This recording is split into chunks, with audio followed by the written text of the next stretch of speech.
टूट गया है but it's okay, it's okay.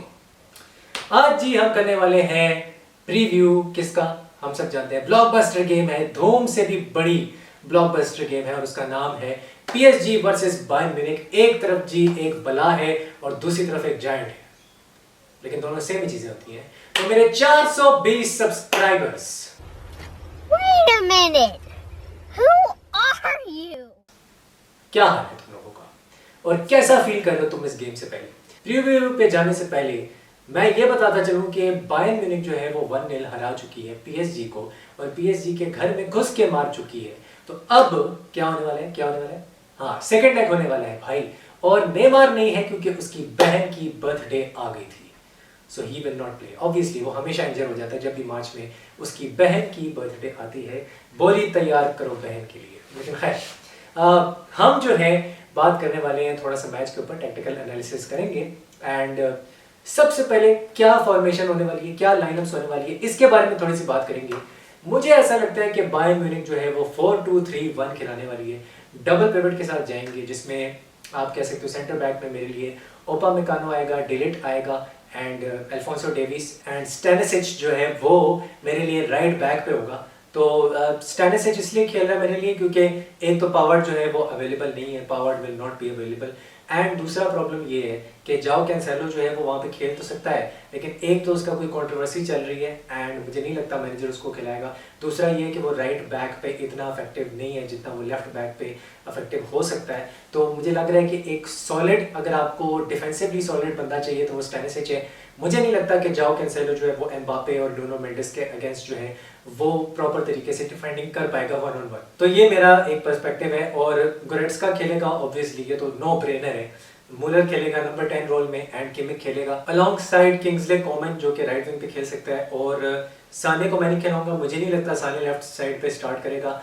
I think मुसियाला जो है वो लेफ्ट विंगर वाले रोल में हो, तो ये काफ़ी ज़्यादा पॉसिबल है। और चूपो-मोटिंग जो है वो क्योंकि बहुत अच्छा कर रहा है इस सीज़न और इस सीज़न जो है वो स्टार्टर रह चुका है बायर्न म्यूनिख के लिए, तो I think he will be starting in that striker वाला रोल। पीछे होल में जो है मुलर ऑपरेट कर रहा होगा, मिडफील्ड और वो जो बिटवीन द लाइंस होती है डिफेंसिव लाइंस उसके बीच में एज अ रॉयम टॉयटर वो खेल रहा होगा। तो ट्रीक्वार्टिस्टास भी खिला सकते हैं। ट्रीक्वार्टिस्टा अगर आपको नहीं पता कि क्या होता है, बहुत मुश्किल लफ्ज़ है, मुझे पता है, मेरे मुंह में फंस जाता है, लेकिन इसका मतलब ये है कि एक जो विंगर होता है आप उसको एज अ सेंटर मिड खिला रहे हो या डबल पिवट में खिला रहे हो या सेंट्रल मिडफील्ड में खिला रहे हो, तो वो होता है ट्रीक्वार्टिस्टा। तो ये जो है एक टर्मिनोलॉजी है जो कि फुटबॉल में अक्सर यूज़ की जाती है ऐसे प्लेयर्स के लिए, तो ये पॉसिबिलिटी है। लेकिन मुझे लगता नहीं है कि ऐसा कुछ होगा कि वो मुसियाला को एज ए ट्रीक्वार्टिस्टा खिलाए।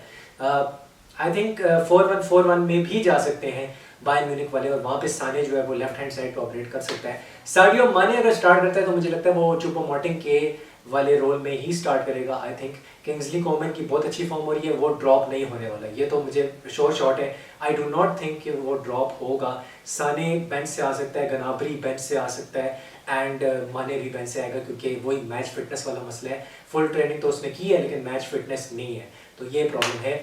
बाकी मुझे PSG की तो रट चुकी है कि भाई 3-5-2 में उन्होंने खेलना है। नेमार है नहीं, एम्बापे होगा, मेसी होगा, फ्रंट 2 में एज स्ट्राइकर्स खेलेंगे। मुझे मिडफील्ड 3 खेलती हुई नजर आ रही है PSG की, तो मुझे लग रहा है विटिनिया खेलेगा वहाँ पे, फैबियन रुइस खेलेगा और डीएम रोल में हो सकता है विराटी खेले। नंबर 8 जो है वो या जो हाफ स्पेसेस में जो ऑपरेट कर सकते हैं वो विटिनिया हो सकता है और वो फैबियन रुइस हो सकता है। तो मुझे तो ये एक मिडफील्ड 3 नजर आ रही है जो कि फ्लैंक्ड होगी बाय 2 प्लेयर्स, जो कि ऑब्वियसली हम सबको पता है नुनो मेंडिस होने वाले और अशरफ हकीमी होने वाले हैं। बैक 3 में I would go with Danilo, Marquinhos and Ramos. Donnarumma की फॉर्म बहुत ख़राब है, तो इम्पॉर्टेंट चीज़ ये है कि PSG जो है वो जोन 14 के अंदर किसी भी सूरत कोई भी किस्म का रूम ना दे बायर्न म्यूनिख को। बायर्न म्यूनिख अप टॉप चढ़ के खेलने वाली है। पूरे जो उनके 5 से 6 प्लेयर्स हैं वो अप टॉप एक फ्रंट लाइन बनाएंगे और वो अटैक करेंगे। हो सकता है स्टैनिसिच जो है वो भी आगे आके खेले। स्टैनिसिच जो है वो एक राइट बैक है और एक बड़ा सॉलिड किस्म का डिफेंडर है। बायर्न म्यूनिख की जो अकेडमी है उसी में से निकल के आया था, तो वो आगे जाता तो नहीं है, इतना बॉम्बार्ड फॉरवर्ड वो करता नहीं है। He is a defensive kind of player, Gary naval type of player है वो। लेकिन आई थिंक कि शायद इस गेम में थोड़ा सा ऊपर चढ़ के खेले, क्योंकि जूलियन नैगल्समैन की जो टीम है बायर्न म्यूनिख, वो अपने होम के ऊपर हमेशा ऑपोजिशन के ऊपर हावी रहती है और एक 2-2 आप कह लो कि 6 बनाते हैं, मतलब 6 की एक फ्रंट लाइन बनती है या 5 की एक फ्रंट लाइन बनती है, जिसमें ऑब्वियसली हम मुलर को जो है और मुसियाला को जो है वो हाफ स्पेसेस के अंदर देखते हैं अलॉन्ग साइड चूपो मोटिंग या माने जो भी खेल रहा होगा, और फिर they will be flanked by the wingers, तो ये हो सकता है। एंड किमिक भी आगे बॉम्बार्ड फॉरवर्ड करता है, तो किमिक भी आगे आ सकता है, तो ये सब होता है क्योंकि वो बॉक्स टू बॉक्स मिडफील्डर है। This is the reason I think कि बैक 3 के साथ डेफिनेटली पीएसजी को जाना चाहिए, कि जो उनके 5 या 6 बंदे फ्लैंक एक बनाएंगे, अटैकिंग फ्लैंक, जिसमें अल्फोंसो डेविस जो है वो एक विड्थ प्रोवाइड कर रहा होगा, प्रॉपर तरीके से स्ट्रेच कर रहा होगा प्ले को, एंड दूसरी साइड से किंग्सले कोमन स्ट्रेच कर रहा होगा, तो वहाँ पे उनको ज़रूरत पड़ेगी। जो मेन चीज़ है ना वो ये है कि जोनल मार्किंग मेरे हिसाब से करनी चाहिए पीएसजी को। अगर मैन टू मैन मार्किंग करने जाएंगे तो वो जो अपने पॉइंटर्स हैं या जो उनका जो मैन है उसको वो लूज़ कर सकते हैं, और वो होल्स क्रिएट होंगे, वहाँ पे स्पेसेस में होल्स क्रिएट होंगे। अगर आप मैन टू मैन मार्किंग करोगे तो वो पीछे एक होल क्रिएट हो सकता है अगर आप अपने मैन को लूज़ कर देते हो, और अगर थोड़ा सा भी लैप्स ऑफ कॉन्सेंट्रेशन होता है तो जोन्स को मार्क करना चाहिए पीएसजी को, मुझे ऐसा फील होता है। और फिर बॉल जीत के, क्योंकि उनके जितने भी मिडफील्डर्स हैं, विटिनिया, फैबियन रुइस या फिर विराटी जो है, ये बॉल विनिंग मिडफील्डर्स हैं सारे के सारे, और ये अटैक को लॉन्च करते हैं। They are not goal scorers, इनमें से कोई भी गोल स्कोरर नहीं है, आप ये नहीं कह सकते कि कोई अच्छा गोल स्कोरर है। सो ये सारे डिफेंसिव वर्क हॉर्सेज हैं, इनका काम है डिफेंड करना, बॉल को जीतना, रिटेन करके रिसाइकिल करके बॉल आगे लॉन्च करनी है, यही इनका काम है।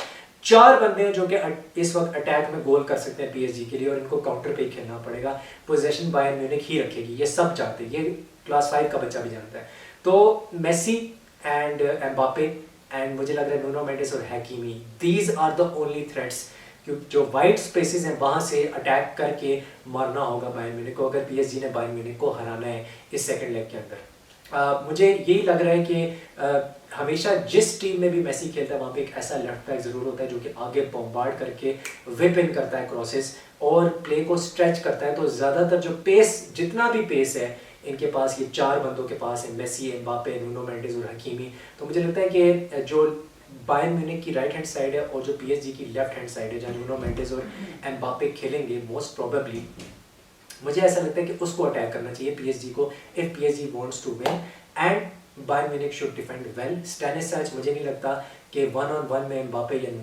या नूनो मेंडिस को रोक पाएगा।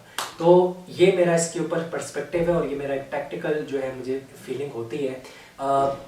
2 चीज़ें बहुत इंपॉर्टेंट है, एक तो पीएसजी को अगर जीतना है तो जोनल मार्किंग करनी पड़ेगी, और दूसरी जो चीज़ इंपॉर्टेंट है कि मैन मार्किंग तो किसी भी सूरत मत करो, और जो ट्रांजिशन है उसमें क्विक होना है और फाइनल थर्ड में सही decision making, that is the most important thing in this game. और जोन 14 को खुला नहीं छोड़ना।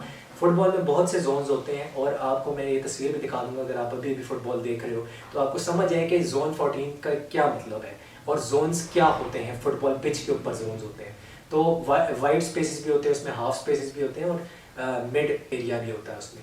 तो फाइनल थर्ड, मिड थर्ड, ये सारा कुछ ये जोन्स होते हैं। So this is what I was trying to tell you, and ये मेरा एक टैक्टिकल इस पे छोटा सा एनालिसिस था। मैं अब आपसे मिलता हूँ अगली वीडियो में, एंड लेट्स सी के कौन जीतता है। मेरी प्रेडिक्शन है 2-2 होने वाला है, and Bayern Munich are going to go through. I see you soon. हस्ता ला विस्ता।